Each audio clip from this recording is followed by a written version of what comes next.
Lisa Brady. This is Foxy. You'd never settle for underperformance. You'd never settle for less than maximum yield. You'd never settle for gaps in the stand. So why settle for anything less than DeKalb Pepsi? DeKalb Seed is for those who make outstanding performance a priority. With a broad portfolio of products bred to maximize profit potential on every field. DeKalb brand corn. Never settle. Visit DeKalb.com. Read and follow pesticide label directions, grain marketing, and other stewardship practices. When severe weather is in our area, make sure you're listening to 680 KFEQ on 95.3 FM for up-to-the-minute coverage. Sponsored by Affordable Insurance Solutions. Call 676-2886. When others say no, AIS says yes. He ran for state office and was beaten. Started a business, failed. Ran for Congress and lost. But thankfully, Abraham Lincoln didn't give up. Persistence. Pass it on. From the Foundation for a Better Life at values.com. The following program is not necessarily reflected in each of KFEQ radio. It is an invitation to issues and use advertisers or employees.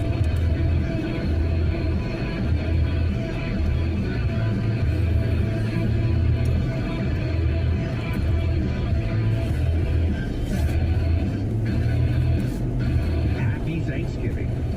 You're listening to the best of Clay Travis and Buck Sexton. Malcolm Gladwell, probably, I think, the most famous non-celebrity author in America. Would you buy into that designation? In terms of book sales, I don't know that anybody would have sold more copies than him. It's him and Michael Lewis, probably, for our That's a good for the one. last Yes. 20 years or so. Those would be the two that I think are... I met him in France, by the way, for the iHeart event. So I actually met Mr. Gladwell. First we shook hands, and he had no idea who I was. Like, hey, man. Yeah. So, yeah.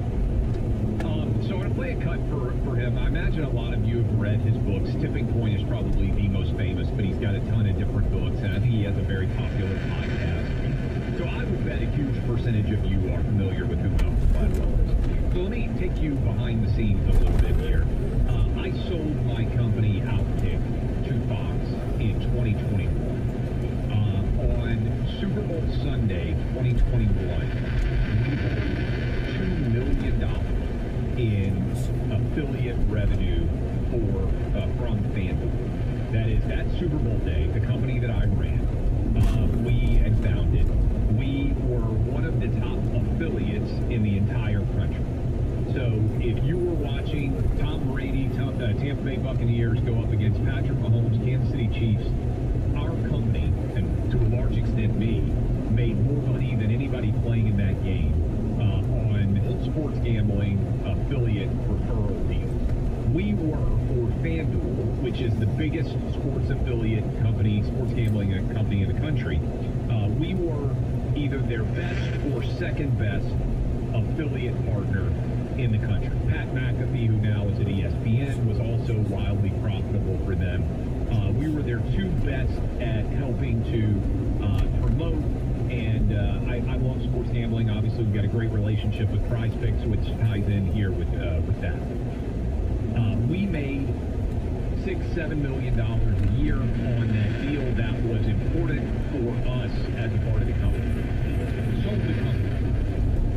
FanDuel said they wouldn't work with me anymore, Buck, because I was too outspoken on the trans sports issue. This is a sports gambling company.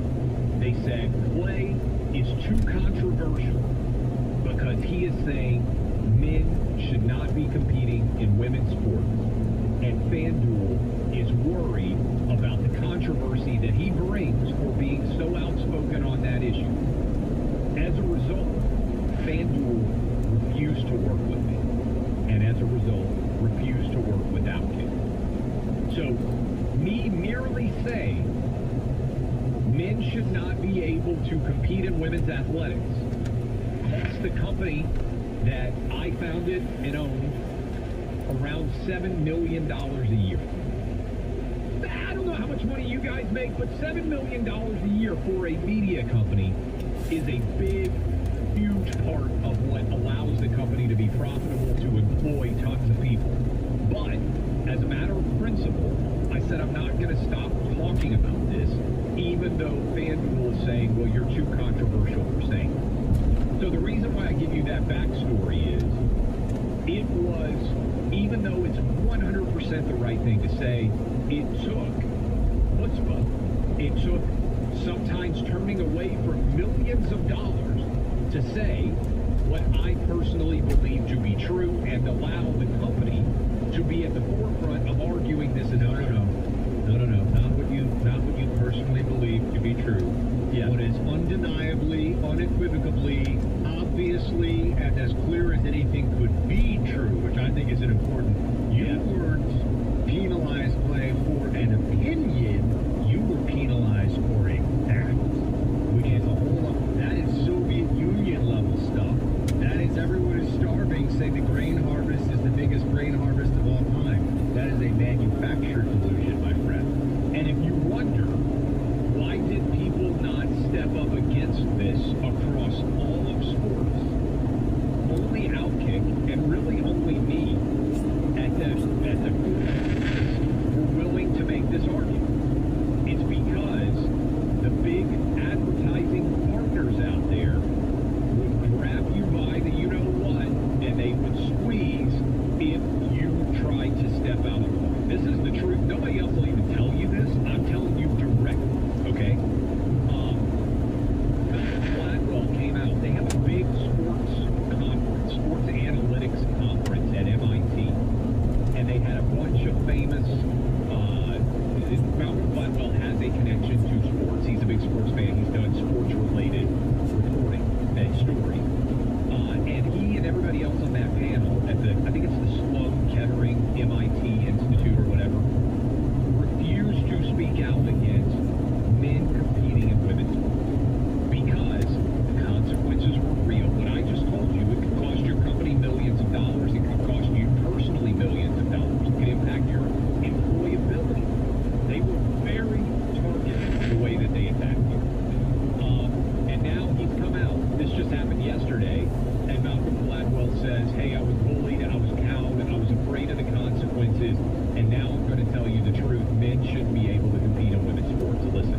If we did a replay on that exact panel at the Sloan Conference this coming March, it runs in exactly the opposite direction. And it would be, I suspect, near unanimity in the room that trans athletes have no place in the female category. And I don't think there's any question. I just think it was strange. The reason I'm ashamed of my performance in that panel because I share your position 100%, and I was cowed. The idea of saying anything on this issue, I believe in retrospect, in a dishonest way. I was objecting in a dishonest way.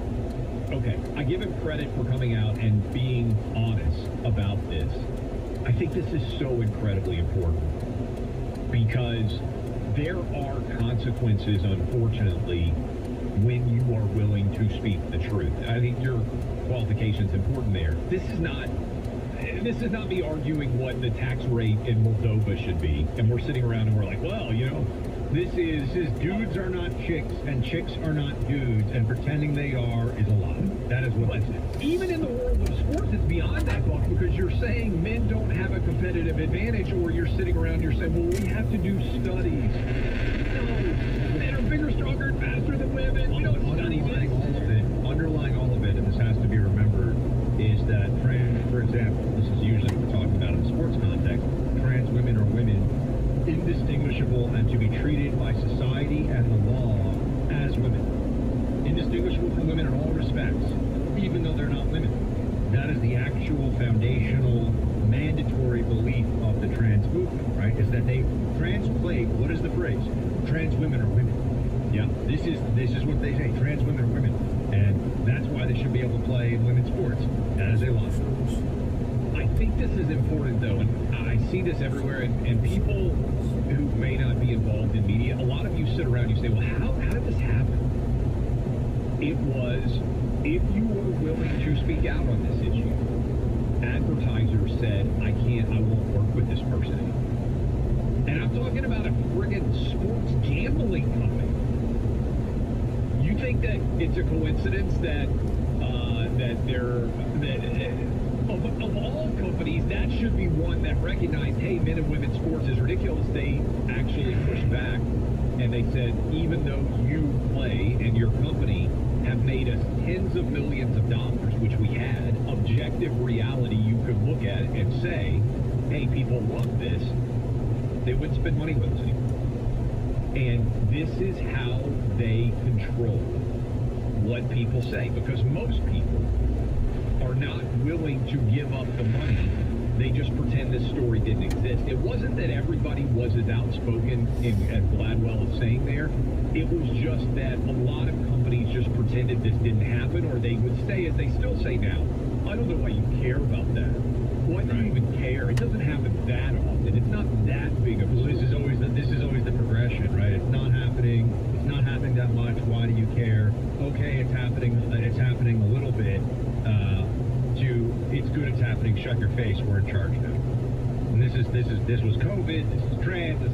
That is the slippery slope of leftism in America today. It has progressivism. It has to progress. The argument always has to go to the next level, and it's all based on lies. Because of course it is happening. Because they know it's happening, and they know it's wrong, and they know they want to do more of it, but they use an incrementalist strategy to chip away at things.